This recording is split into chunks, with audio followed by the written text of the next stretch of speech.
आप सभी का study with Vinod Garhwal channel पर बहुत बहुत स्वागत है। मैं आप सभी को नमस्कार करता हूं।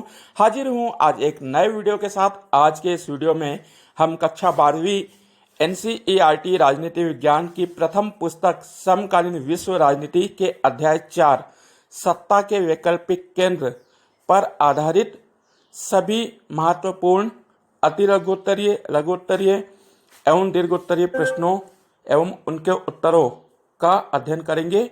सभी विद्यार्थी कॉपी पेन उठाएं और मेरे द्वारा प्रस्तुत किए गए इन प्रश्नोत्तरों को नोट करें और आगामी परीक्षा की सफलतापूर्वक तैयारी करें। आप अच्छे अंकों से उत्तीर्ण हो, यही मेरी शुभकामनाएं हैं। मेरे द्वारा जो प्रश्न तैयार किए गए हैं, यदि इनको सुनने के उपरांत आपके मन में कोई प्रश्न आता है तो कमेंट करके मुझसे अवश्य पूछें। मैं हर एक कमेंट देखकर आपका उत्तर देने का भरपूर प्रयास करूंगा। तो चलिए हम शुरू करते हैं आज का यह अध्याय। आपको बता दूं कि इस अध्याय को हमने 4 भागों में पहले ही बहुत विस्तार से पढ़ा है। जिन विद्यार्थियों ने अभी तक अध्याय को नहीं पढ़ा है तो उनकी सुविधा के लिए मैं नीचे डिस्क्रिप्शन बॉक्स में चारों ही वीडियो की लिंक दे रहा हूं, ताकि आप पाठ को अच्छे से पढ़ें। और आप पढ़ेंगे जब भी कुछ आपको समझ में आएगा और भी कोई प्रश्न आपके मन में बन पाएंगे। तो आप वीडियो को अवश्य देखें और आज के इस वीडियो को अंत तक सुनें, क्योंकि सभी प्रश्न परीक्षा की दृष्टि से बहुत महत्वपूर्ण हैं और एक भी प्रश्न आपका छूटे नहीं। इससे तो आप वीडियो को ध्यानपूर्वक और अंत तक सुनते चले जाएं और अपनी कॉपी में नोट करें। चलिए शुरू करते हैं हम हमारा आज का वीडियो। प्रश्न क्रमांक 1, मार्शल योजना क्या है? उत्तर, द्वितीय विश्व युद्ध के पश्चात अमेरिका ने पश्चिमी यूरोप के देशों के लिए आर्थिक सहायता करने हेतु जो योजना बनाई उसे ही मार्शल योजना कहते हैं। ठीक है। दूसरा विश्व युद्ध जब समाप्त हुआ तो पश्चिमी देशों की आर्थिक सहायता करने के लिए अमेरिका ने जो योजना बनाई थी उसे मार्शल योजना के नाम से जाना जाता है। प्रश्न क्रमांक 2, मार्शल योजना के अंतर्गत अमेरिका ने कितने अरब डॉलर की सहायता पश्चिमी यूरोप को की थी?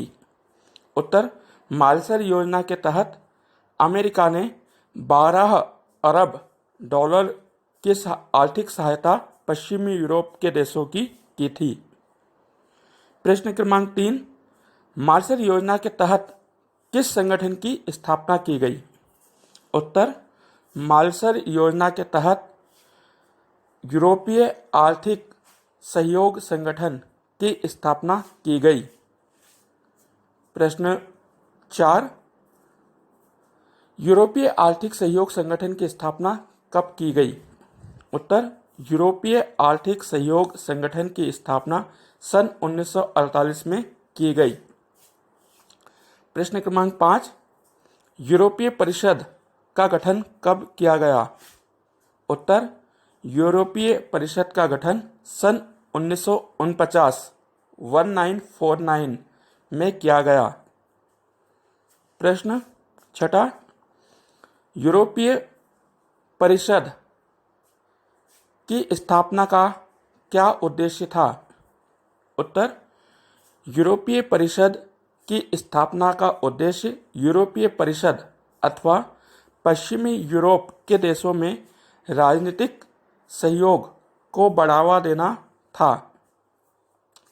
प्रश्न क्रमांक नेक्स्ट, यूरोपीय आर्थिक कम्युनिटी की स्थापना कब की गई?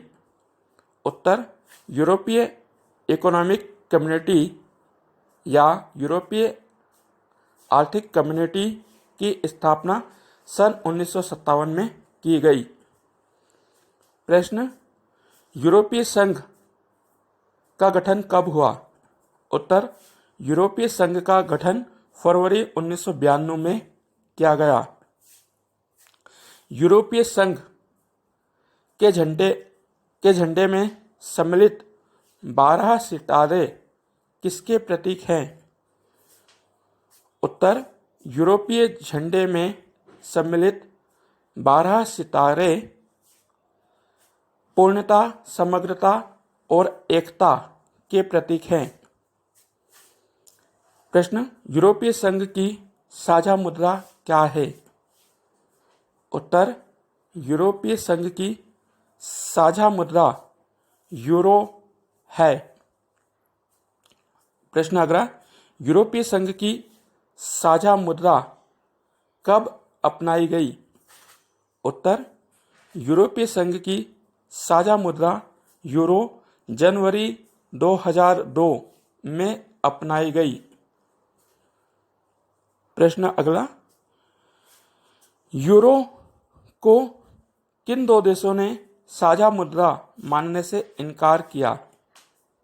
उत्तर, यूरोपीय संघ के 2 देश डेनमार्क और स्वीडन ने यूरो मुद्रा को साझा मुद्रा मानने से इनकार किया। प्रश्न, यूरोपीय संघ की स्थापना किस संधि से हुई थी? उत्तर, यूरोपीय संघ की स्थापना मॉस्ट्रेस संधि से हुई थी। प्रश्न, उन देशों का नाम बताइए जो मॉस्ट्रेस संधि का विरोध करते हैं। उत्तर, डेनमार्क और स्वीडन मॉस्ट्रेस संधि का विरोध करते हैं। प्रश्न अगला, यूरोपीय संघ के किन 2 देशों को सुरक्षा परिषद में सदस्यता प्राप्त है? उत्तर, ब्रिटेन और फ्रांस 2 ऐसे देश हैं जिनको सुरक्षा परिषद की सदस्यता प्राप्त है। ये दोनों ही देश यूरोपीय संघ के सदस्य हैं। प्रश्न अगला, यूरोपीय संघ के किन 2 देशों के पास परमाणु हथियार हैं? उत्तर, यूरोपीय संघ के 2 ऐसे देश ब्रिटेन और फ्रांस हैं जिनके पास परमाणु हथियार हैं। माना जाता है कि इन दोनों ही देशों के पास 550 परमाणु हथियार हैं। प्रश्न अगला, यूरोपीय संघ के उन 2 देशों के नाम बताइए जो कि संयुक्त राष्ट्र संघ के सदस्य हैं, संयुक्त राष्ट्र संघ की सुरक्षा परिषद के सदस्य हैं। तो मैंने ऊपर बताया आपको, ब्रिटेन और फ्रांस 2 ऐसे देश हैं जो कि सुरक्षा परिषद के सदस्य हैं। प्रश्न, उस देश का नाम बताइए जो जनवरी 2020 में यूरोपीय संघ से अलग हुआ। उत्तर, यूरोपीय संघ का वह देश ब्रिटेन, जिसे हम इंग्लैंड भी कहते हैं, जनवरी 2020 में यूरोपीय संघ से पृथक हुआ है। प्रश्न, आसियान की स्थापना कब की गई? उत्तर, आसियान की स्थापना 8 अगस्त 1967 में की गई। प्रश्न, आसियान की स्थापना किस घोषणा पत्र पर हस्ताक्षर करके की गई? उत्तर, आसियान की स्थापना बैंकॉक घोषणा पत्र पर हस्ताक्षर करने के पश्चात की गई। आसियान ASEAN का पूरा नाम क्या है? उत्तर, आसियान ASEAN का पूरा नाम एसोसिएशन ऑफ साउथ ईस्ट एशियाई नेशन अर्थात दक्षिण पूर्वी एशियाई राष्ट्रों का संघ है। और प्रिय विद्यार्थियों, ये क्वेश्चन अवश्य ही परीक्षा में पूछा ही जाता है कि आसियान की स्थापना कब हुई और इसका पूरा नाम क्या है। तो आप इसे बहुत अच्छे से रटिएगा, याद करिएगा। आसियान के संस्थापक देश कितने हैं? उत्तर, आसियान के संस्थापक देश 5 हैं। उत्तर, प्रश्न अगला, आसियान के संस्थापक देशों के नाम बताइए। उत्तर, आसियान के संस्थापक देश इंडोनेशिया, मलेशिया, फिलीपींस, सिंगापुर और थाईलैंड हैं। देखिए, आप इसे शॉर्ट में IMPST, Indonesia, Malaysia, Philippines, Singapore और थाईलैंड है। प्रश्न, आसियान के वर्तमान में कितने सदस्य हैं? उत्तर, आसियान के वर्तमान में 10 सदस्य हैं। प्रश्न अगला, उन 5 देशों के नाम बताओ जिन्होंने बाद में आसियान की सदस्यता ग्रहण की। उत्तर, वे 5 देश जिन्होंने आसियान की सदस्यता बाद में ग्रहण की, उनके नाम Brunei Darussalam, Vietnam, Laos, Myanmar और कंबोडिया हैं। प्रश्न अगला, आसियान शैली किसे कहते हैं? उत्तर, आसियान संगठन द्वारा अपनाई गई अनौपचारिक, टकराव रहित, सहयोगात्मक और मेल मिलाप की नीति को ही आसियान शैली कहते हैं। ठीक है ना बच्चों, जब हमने पाठ पढ़ा था तब हमने देखा था कि आसियान के कामकाज करने का तरीका एक सहयोगात्मक है। वो किसी से कभी भी कोई टकराव नहीं करता है और सहयोगात्मक मेल मिलाप से काम करता है, तो उसकी इसी नीति को आसियान शैली कहा जाता है। प्रश्न अगला, आसियान क्षेत्रीय मंच की स्थापना कब की गई? उत्तर, आसियान क्षेत्रीय मंच की स्थापना सन 1994 में की गई। देखिए, ये प्रश्न हमेशा पूछा जाता है, तो आप याद रखिएगा। बच्चे इसमें कंफ्यूज होते हैं कि अधिकतर बच्चे 1967 ही लिखते हैं, लेकिन 1967 में आसियान संगठन की स्थापना हुई थी और आसियान क्षेत्रीय मंच की स्थापना 1994 में हुई है। आसियान क्षेत्रीय मंच का क्या उद्देश्य है? उत्तर, आसियान क्षेत्रीय मंच का उद्देश्य आसियान में सम्मिलित सभी देशों के मध्य रक्षा नीति एवं विदेश नीति में तालमेल स्थापित करना है। प्रश्न अगला, आसियान ने अपने आधार स्तंभों की स्थापना कब की? उत्तर, आसियान ने अपने आधार स्तंभों की स्थापना 2000 में की। आसियान के कितने आधार स्तंभ हैं?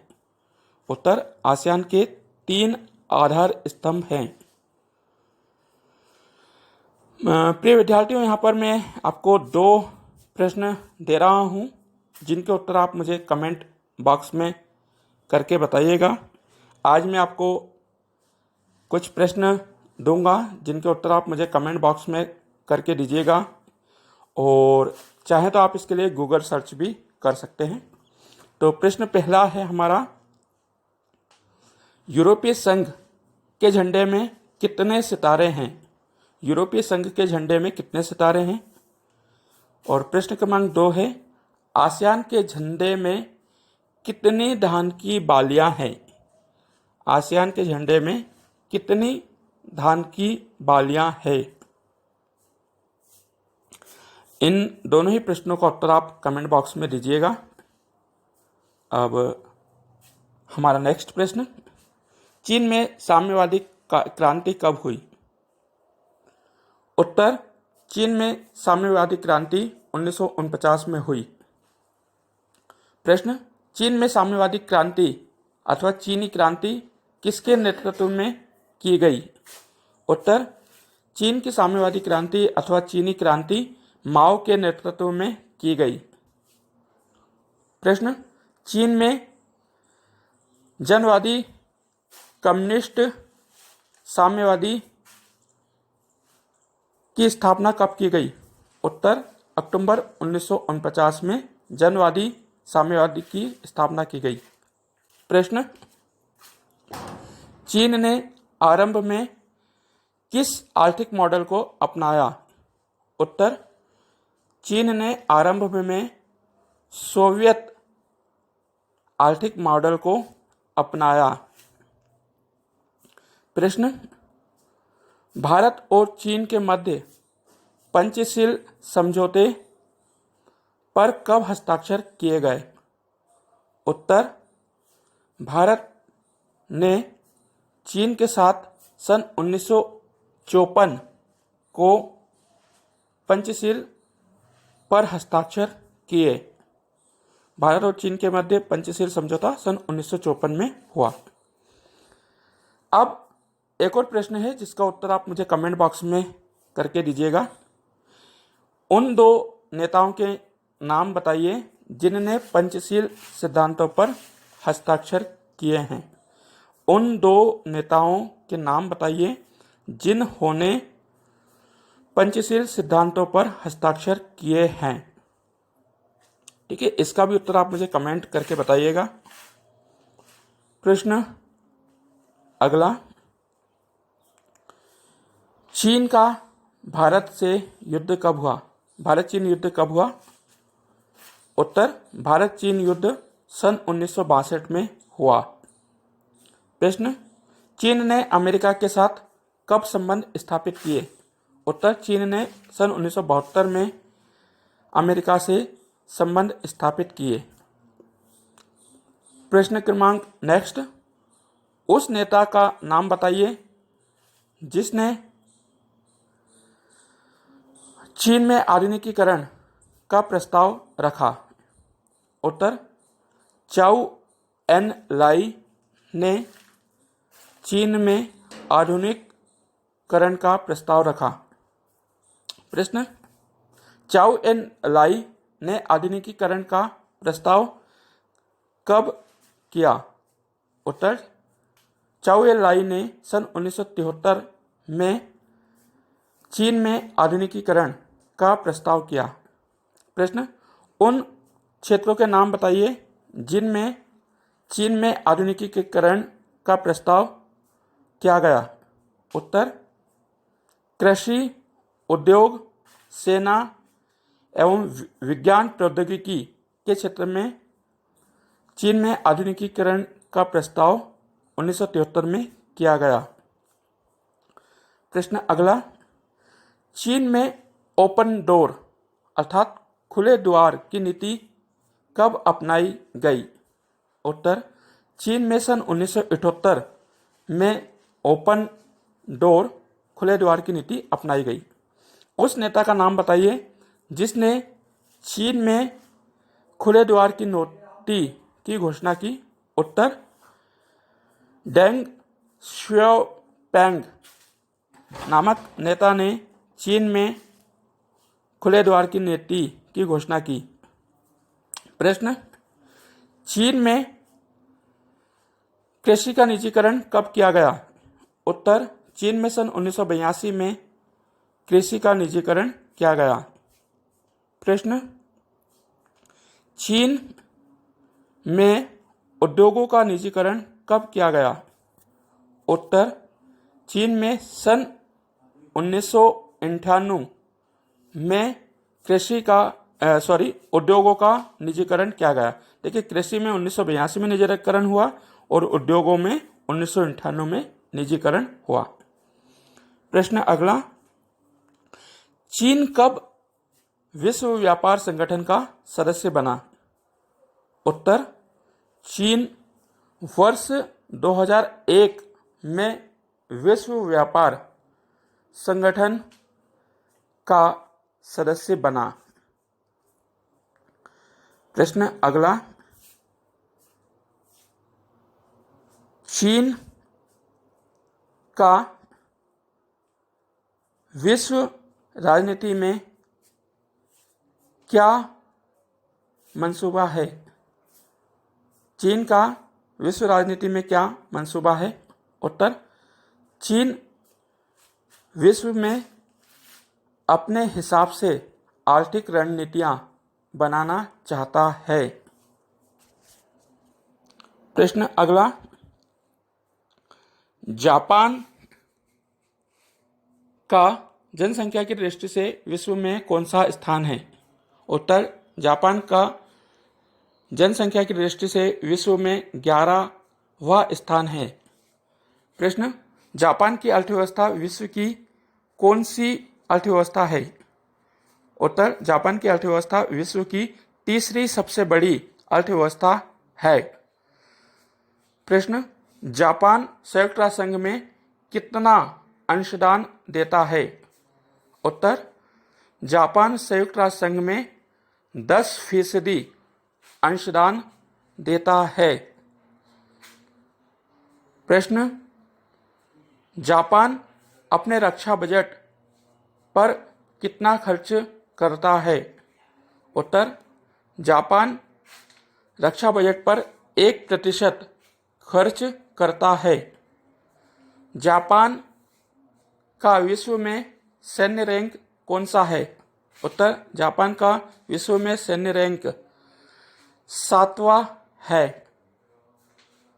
जापान के किन 2 शहरों पर अमेरिका ने परमाणु बम गिराए थे? उत्तर, जापान के हिरोशिमा और नागासाकी पर अमेरिका ने परमाणु बम गिराए थे। प्रश्न अगला, जापान का सकल घरेलू उत्पाद कितना है? जापान का सकल घरेलू उत्पाद अत्यधिक है और इसी के कारण उसकी अर्थव्यवस्था लगातार उच्च स्तर पर बनी हुई है। जापान में किस धर्म के धर्म को मानने वाले लोग रहते हैं? उत्तर, जापान में बौद्ध धर्म मानने वाले लोग रहते हैं। सुभाष चंद्र बोस की आज़ाद हिंद फौज को किस देश ने सहायता की थी? उत्तर, जापान ने आज़ाद हिंद फौज बनाने में सहायता की थी। प्रश्न अगला, दक्षिण कोरिया का अर्थव्यवस्था में कौन सा स्थान है? दक्षिण कोरिया का विश्व अर्थव्यवस्था में कौन सा स्थान है? उत्तर, दक्षिण कोरिया का विश्व अर्थव्यवस्था में 11वां स्थान है। दक्षिण कोरिया की किस कंपनी के मोबाइल सर्वाधिक भारत में बिकते हैं? उत्तर, दक्षिण कोरिया की सैमसंग कंपनी के मोबाइल भारत में सर्वाधिक बिकते हैं। प्रिय विद्यार्थियों, यहाँ पर हमारे लगभग अति लघु उत्तरीय प्रश्न सभी कंप्लीट होते हैं। यदि इसके अतिरिक्त कोई और प्रश्न आपके दिमाग में आता है तो कृपया कर कमेंट बॉक्स में मुझे करके बताएं। मैं पूरी तरह से आपको आश्वस्त करता हूं कि उनके उत्तर मैं आपको ज़रूर दूंगा। यहाँ पर एक निवेदन और कि जिन विद्यार्थियों ने अभी तक मेरे चैनल को सब्सक्राइब नहीं किया है वे इसी समय झटपट मेरे चैनल को सब्सक्राइब करें, बेल आइकन का बटन अवश्य दबा दें ताकि आपको नए वीडियो अपलोड होने का नोटिफिकेशन मिल सके। वीडियो पसंद आ रहा हो तो इसे इसी समय लाइक कर दें, अधिक से अधिक शेयर करें और कमेंट करके अपनी राय जरूर दें। अगला प्रश्न, आसियान के उद्देश्य बताइए। उत्तर, आसियान के उद्देश्य निम्न हैं। नंबर 1, दक्षिण पूर्वी एशियाई देशों का तेजी से आर्थिक विकास करना। नंबर 2, आसियान के देशों में सामाजिक एवं सांस्कृतिक संबंध बढ़ाना। नंबर 3, कानून व्यवस्था को सुधारना। नंबर 4, संयुक्त राष्ट्र संघ के नियमों का पालन करते हुए क्षेत्र में शांति एवं संप्रभुता स्थापित करना। प्रश्न, चीन की किन्हीं 5 समस्याओं का उल्लेख कीजिए। उत्तर, चीन की प्रमुख 5 समस्या निम्न है। नंबर 1, जनसंख्या। देखिए, चीन का विश्व में जनसंख्या की दृष्टि से पहला स्थान है। यहाँ पर अत्यधिक जनसंख्या होने से काफ़ी समस्याएं उत्पन्न होती हैं। आज हम देखते हैं कि लगभग 1 अरब 38 करोड़ से भी अधिक चीन की आबादी है। नंबर 2, बेरोजगारी। चीन में बेरोजगारी एक प्रमुख समस्या है। यहाँ पर 10 करोड़ से अधिक लोग आज भी रोजगार की तलाश में हैं। नंबर 3, महिलाओं की स्थिति। चीन में महिलाओं की स्थिति अत्यंत दयनीय है। वहाँ पर अभी भी कार्यस्थलों पर महिलाओं को काम करने से रोका जाता है। नंबर 4, आर्थिक विषमता। चीन में आर्थिक विषमता अधिक है। अमीरी गरीबी से लोग काफ़ी परेशान हैं।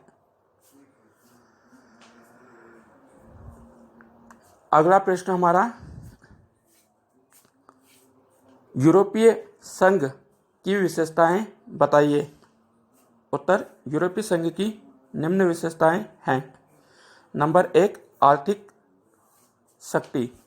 यूरोपीय संघ की सबसे महत्वपूर्ण विशेषता उसकी आर्थिक शक्ति है, आर्थिक संपन्नता है। 2005 में 2005 में यूरोपीय संघ विश्व की सबसे बड़ी अर्थव्यवस्था वाला संगठन था। नंबर 2, सकल घरेलू उत्पाद। यूरोपीय संघ की दूसरी महत्वपूर्ण विशेषता उसका सकल घरेलू उत्पाद जीडीपी है। वर्ष 2017 में 17,000 अरब डॉलर की इसका सकल घरेलू उत्पाद था। प्रश्न नेक्स्ट पॉइंट, विश्व व्यापार। यूरोपीय संघ की महत्वपूर्ण विशेषता यह है कि इसका विश्व व्यापार में बहुत बड़ा योगदान है। अमेरिका से 3 गुना अधिक यह विश्व व्यापार करता है। नंबर 4, सैन्य शक्ति। यूरोपीय संघ की एक महत्वपूर्ण विशेषता यह है कि इसकी सैन्य शक्ति जबरदस्त है। विश्व में दूसरी सबसे बड़ी सैन्य शक्ति है। 5वां पॉइंट, अंतरिक्ष एवं प्रौद्योगिकी क्षेत्र में स्थान। अंतरिक्ष एवं प्रौद्योगिकी के क्षेत्र में यूरोपीय संघ का दूसरा स्थान है। परमाणु संपन्नता। यूरोपीय संघ की एक महत्वपूर्ण विशेषता यह है कि यह परमाणु संपन्न देश हैं। इसके 2 देश ब्रिटेन और फ्रांस के पास लगभग 550 से अधिक सैन्य हथियार हैं, परमाणु हथियार हैं। प्रश्न, यूरोपीय संघ को अधिराष्ट्रीय संगठन क्यों कहते हैं? उत्तर, यूरोपीय संघ को अर्ध राष्ट्रीय संघ इसलिए कहते हैं क्योंकि इसका अपना झंडा, गान, स्थापना दिवस है, किंतु इसका अपना संविधान नहीं है, जिसके कारण इसे अर्ध राष्ट्रीय संगठन कहा जाता है। प्रश्न, भारत और चीन के मध्य हुए पंचशील सिद्धांत क्या है? अर्थात पंचशील सिद्धांत क्या है? उत्तर, सन 1954 को भारत और चीन ने पंचशील सिद्धांत पर हस्ताक्षर किए। पंचशील निम्न हैं। नंबर 1, एक दूसरे देश की प्रादेशिक अखंडता एवं सर्वोच्च संप्रभुता का सम्मान करना। नंबर 2, एक दूसरे देश के भूभाग पर आक्रमण ना करना। प्रश्न क्रमांक 3, एक दूसरे देश के आंतरिक मामलों में हस्तक्षेप ना करना। 4, शांतिपूर्ण सहयोग एवं लाभ। नंबर 5 पारस्परिक सहयोग एवं लाभ। इस प्रश्न को दोबारा देखें। पंचशील सिद्धांत क्या है? उत्तर पंचशील सिद्धांत निम्न है। नंबर 1 एक दूसरे देश की प्रादेशिक अखंडता एवं सर्वोच्चता का सम्मान करना। नंबर 2 एक दूसरे देश के भूभाग पर आक्रमण न करना। बिंदु क्रमांक 3 एक दूसरे देश के आंतरिक मामलों में हस्तक्षेप न करना। 4 पारस्परिक सहयोग लाभ। नंबर 5 शांतिपूर्ण सह अस्तित्व बनाए रखना। तो विद्यार्थियों, यहाँ पर कुछ असुविधा हुई है, उसे आप नज़रअंदाज करिएगा। प्रश्न भारत चीन संबंधों की समीक्षा कीजिए। उत्तर भारत और चीन के संबंध ऐतिहासिक रहे हैं। प्रारंभ में ये दोनों ही देश पश्चिमी साम्राज्यवाद के उदय के पूर्व अपने अपने क्षेत्रों में एक महाशक्तियाँ हुआ करते थे। कुछ चीनी राज वंशों को नजराना भेंट देते थे। वहीं भारत के भी कुछ राजाओं का प्रभाव भारत से बाहर था। सन 1950 में दोनों ही देश जब संप्रभु बने तो दोनों को ही विदेश नीतियां बनाने में काफ़ी दिक्कतों का सामना करना पड़ा। दोनों ही देशों के बीच में हिंदी चीनी भाई भाई का नारा काफ़ी लोकप्रिय रहा, किंतु 1962 के भारत चीन युद्ध के पश्चात दोनों ही देशों के बीच में सीमा विवाद उत्पन्न हुआ, जिसको लेकर समय समय पर विवाद उत्पन्न होता रहा है। सन 1975 में हिंसक झड़प भी हुई। वहीं यदि हम वर्तमान परिदृश्य की बात करें तो जून 2020 से भारत और चीन के मध्य काफ़ी तनावपूर्ण स्थितियां बनी हुई है। दोनों ही देश युद्ध की तैयारियां करने में लगे हुए हैं। वहीं शांति की भी बातचीतें चल रही हैं। वर्तमान में अरुणाचल प्रदेश का डोकलाम और लद्दाख क्षेत्र में दोनों ही देशों की सेनाएं आमने सामने हैं। वहीं हम व्यापार की बात करें तो भारत चीन के बीच में अत्यधिक व्यापार किया जाता है। दिनों दिन भारत और चीन का व्यापार बहुत तेज गति से बढ़ रहा है।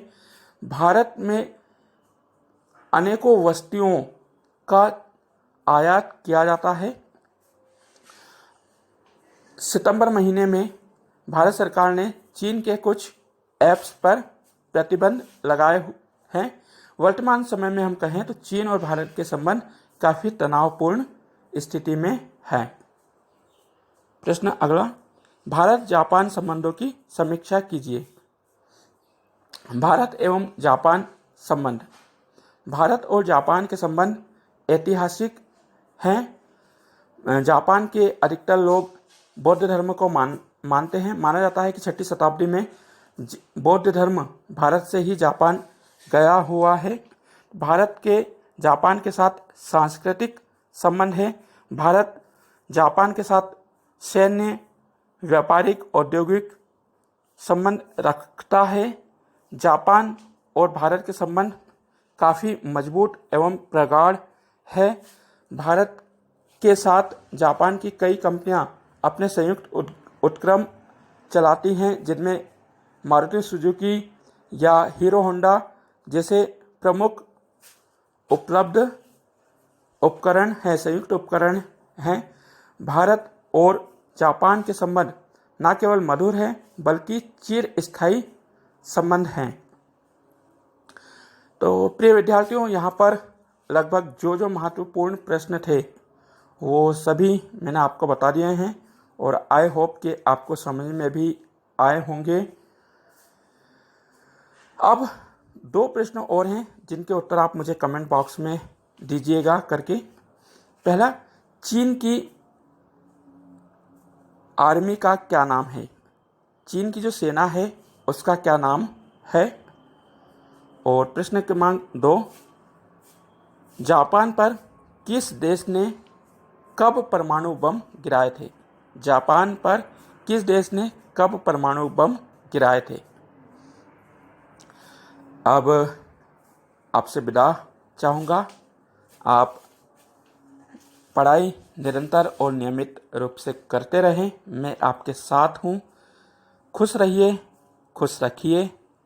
इन्हीं इच्छाओं के साथ आप सभी को नमस्कार, धन्यवाद। जय हिंद, जय भारत। Pause button.